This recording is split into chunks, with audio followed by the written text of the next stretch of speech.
فاتح بیت المقدس سلطان صلاح الدین ایوبی رحمۃ اللہ علیہ۔ قسط نمبر 1۔ جب ذکی سلطان صلاح الدین ایوبی کے خیمے میں پہنچی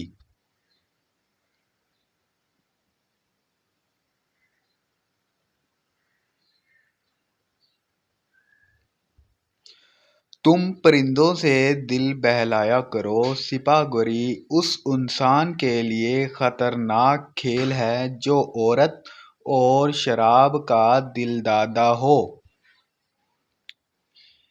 یہ تاریخی الفاظ سلطان صلاح الدین نے اپنے چچا زاد بھائی خلیفہ الصالح کے ایک امیر سیف الدین کو لکھے تھے۔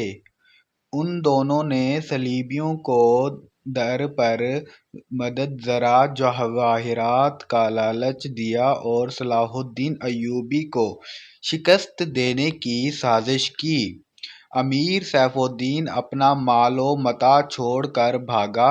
اس کے ذاتی خیمہ گاہ سے رنگ برنگی پرندے، حسین اور جوان رقاصیں اور گانے والیاں ساز اور سازندے شراب کے نکلے برآمد ہوئے۔ سلطان نے پرندوں، گانے والیوں اور سازندوں کو آزاد کر دیا اور امیر سیف الدین کو اس مضمون کا خط لکھا کہ تم دونوں نے کفار کی پشت پناہی کر کے ان کے ہاتھوں میرا نام و نشان مٹانے کی ناپاک کوشش کی، مگر یہ نہ سوچا کہ تمہاری یہ ناپاک کوشش عالم اسلام کا بھی نام و نشان مٹا سکتی تھی۔ تم اگر مجھ سے حسد کرتے ہو تو مجھے قتل کرا دو۔ تم مجھ پر 2 قاتلانہ حملے کرا چکے ہو، دونوں ناکام ہوئے۔ اب ایک اور کوشش کر کے بھی دیکھ لو، ہو سکتا ہے کامیاب ہو جاؤ۔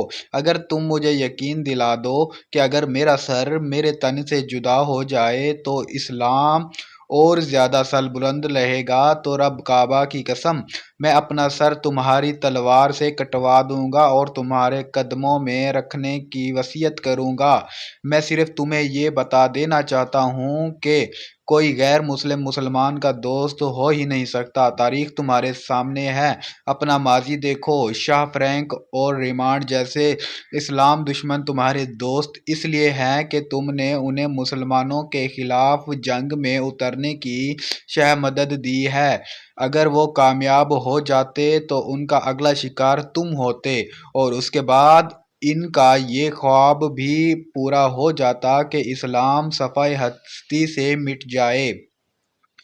تم جنگجو قوم کے فرد ہو، فن سپاہ گری تمہارا قومی پیشہ ہے۔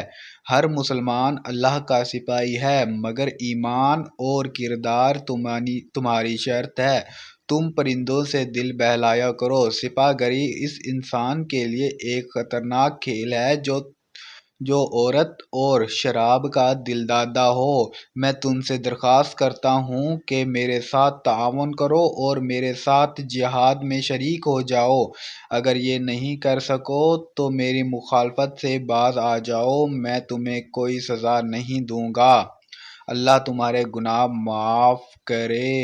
از صلاح الدین ایوبی۔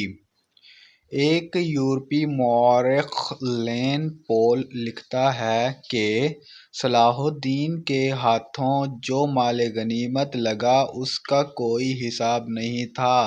جنگی قیدی بھی بے اندازہ تھے۔ سلطان نے تمام تر مال غنیمت 3 حصوں میں تقسیم کیا۔ ایک حصہ جنگی قیدیوں میں تقسیم کیا اور ان کو رہا کر دیا، دوسرا حصہ اپنے سپاہیوں اور غرباء میں تقسیم کیا اور تیسرا حصہ مدرسہ نظام الملک کو دے دیا۔ اس نے اسی مدرسہ سے تعلیم حاصل کی تھی، نہ خود کچھ رکھا اور نہ اپنے کسی جرنیل کو کچھ دیا۔ اس کا نتیجہ یہ ہوا کہ جنگی قیدی جن میں بہت سے مسلمان تھے اور باقی غیر مسلم تھے، وہ سلطان کے کیمپ میں جمع ہو گئے اور سلطان کی اطاعت قبول کر لی اور اپنی خدمات فوج کے لیے پیش کر دیں۔ ایوبی کی کشادہ ظفری اور عظمت دور دور تک مشہور ہو گئی۔ اس سے پہلے منافق حسب بن صباح کے پراسرار فقہ فدائی، جنہیں یورپین مورخین نے قاتلوں کا گروہ لکھا ہے، صلاح الدین ایوبی پر 2 بار قاتلانہ حملے کر چکے تھے، لیکن اللہ نے اس عظیم مرد مجاہد سے بہت کام لینا تھا۔ دونوں بار ایک معجزہ ہوا جس میں یہ مرد مجاہد بال بال بچ گیا۔ سلطان پر تیسرا قاتلانہ حملہ اس وقت ہوا جب وہ اپنے مسلمان بھائیوں اور صلیبیوں کی سازش کی چٹان کو شمشیر سے زیرہ زیرہ کر چکا تھا۔ امیر سیف الدین میدان جنگ سے بھاگ گیا تھا، مگر وہ سلطان کے خلاف بغض اور کینہ سے باز نہیں آیا تھا۔ اس نے حسن بن صباح کے قاتل فرقے کی مدد حاصل کی۔ حسن بن صباح کا فرقہ اسلام کی آستین میں سانپ کی طرح پل رہا تھا۔ اس کا تفصیلی تعارف بہت ہی طویل ہے، مختصر یہ کہ جس طرح زمین سورج سے دور ہو کر گناہوں کا گہوارہ بن گئی ہے، اس طرح ایک حسن بن صباح نامی ایک شخص نے اسلام سے الگ ہو کر نبیوں اور پیغمبروں والی عظمت حاصل کرنے کا منصوبہ بنایا۔ وہ اپنے آپ کو مسلمان کہلاتا تھا، ایک گروہ بنایا جو طلسماتی طریقوں سے لوگوں کا اپنا پیروکار بناتا۔ اس مقصد کے لیے اس گروہ نے نہایت حسین لڑکیاں، نشہ آور جڑی بوٹیاں اور میٹابولزم اور چرب زبانی جیسے طریقے اپنائے۔ دہشت بنائی جس میں جا کر پتھر دل بھی موم ہو جاتے تھے۔ اپنے مخالفین کو قتل کرانے کے لیے ایک گروہ تیار کیا۔ قتل کے طریقے خفیہ اور پراسرار ہوتے تھے۔ اس فرقے کے افراد اس قدر چالاک، ذہین اور نڈر تھے کہ بھیس بدل کر بڑے سے بڑے جرنیلوں کے باڈی گارڈ بن جاتے تھے، اور جب کوئی پراسرار طریقے سے قتل ہو جاتا تو قاتلوں کو سراغ تک نہ مل پاتا تھا۔ کچھ عرصہ بعد یہ فرقہ قاتلوں کا گروہ کے نام سے مشہور ہوا۔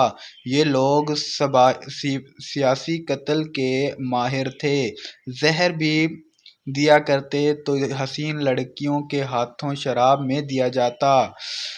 بہت مدت تک یہ فرقے اس مقصد کے لیے استعمال ہوتے رہے۔ اس کے پیروکار فدائی کہلاتے تھے۔ سلطان صلاح الدین ایوبی کو نہ تو لڑکیوں سے دھوکہ دیا جا سکتا تھا اور نہ ہی شراب سے۔ وہ ان دونوں سے نفرت کرتا تھا۔ سلطان کو اس طریقے سے قتل نہیں کیا جا سکتا تھا۔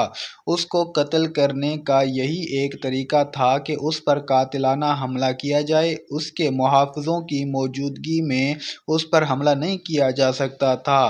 وہ 2 حملے ناکام ہو چکے تھے۔ اب جبکہ سلطان کو یہ توقع تھی کہ اس کا چچا زاد بھائی الصالح امیر سیف الدین سے توبہ کر چکے ہوں گے، تو انہوں نے انتقام کی ایک اور زیر زمین کوشش کی۔ صلاح الدین نے اس فتح کا جشن منانے کی بجائے حملے جاری رکھے اور 3 قصبوں کو قبضے میں لے لیا۔ ان میں غازہ کا مشہور قصبہ تھا۔ اس قصبے کے گرد و نواح میں ایک روز سلطان صلاح الدین ایوبی امیر جاؤ الاسدی کے خیمے میں دوپہر کے وقت غنودگی کے عالم میں سستا رہے تھے۔ سلطان نے پگڑی نہیں اتاری تھی، جو میدان جنگ میں سلطان کے سر کو صحرا کی گرمی اور دشمن کے تلوار سے بچانے کے لیے پہنی ہوئی تھی۔ خیمے کے باہر اس کے محافظوں کا دستہ موجود اور چوکس تھا۔ باڈی گارڈز کے اس دستے کا کمانڈر تھوڑی دیر کے لیے وہاں سے چلا گیا۔ ایک محافظ نے سلطان کے خیمے میں گرے ہوئے پردوں میں سے جھانکا۔ اسلام کے عظمت کے پاسبان کی آنکھیں بند تھیں اور وہ پیٹ کے بل لیٹا ہوا تھا۔ اس محافظ نے باڈی گارڈز کی طرف دیکھا، ان میں سے 3-4 باڈی گارڈز نے اس کی طرف دیکھا۔ محافظوں نے اپنی آنکھیں بند کر کے کھولیں۔ ایک خاص اشارے کے ساتھ 3-4 محافظ اٹھے اور 2-3 باقی باڈی گارڈز کو باتوں میں لگا لیا۔ محافظ خیمے میں چلا گیا اور خنجر کمر بند سے نکالا، دبے پاؤں چلا اور پھر چیتے کی طرح سوئے ہوئے سلطان صلاح الدین ایوبی پر جست لگا دی۔ خنجر والا ہاتھ اوپر اٹھا۔ عین اسی وقت سلطان نے کروٹ بدلی تھی۔ یہ نہیں بتایا جا سکتا کہ حملہ آور خنجر کہاں مارنا چاہتا تھا، دل میں یا سینے میں، مگر ہوا یوں کہ خنجر سلطان کی پگڑی کے بالائی حصے میں اتر گیا اور سر بال جتنا برابر دور رہا اور پگڑی سر سے اتر گئی۔ سلطان صلاح الدین ایوبی بجلی کی تیزی سے اٹھا، اسے سمجھنے میں دیر نہیں لگی تھی کہ یہ سب کیا ہو رہا ہے۔ پارٹ 2 نیکسٹ ویڈیو میں انشاءاللہ۔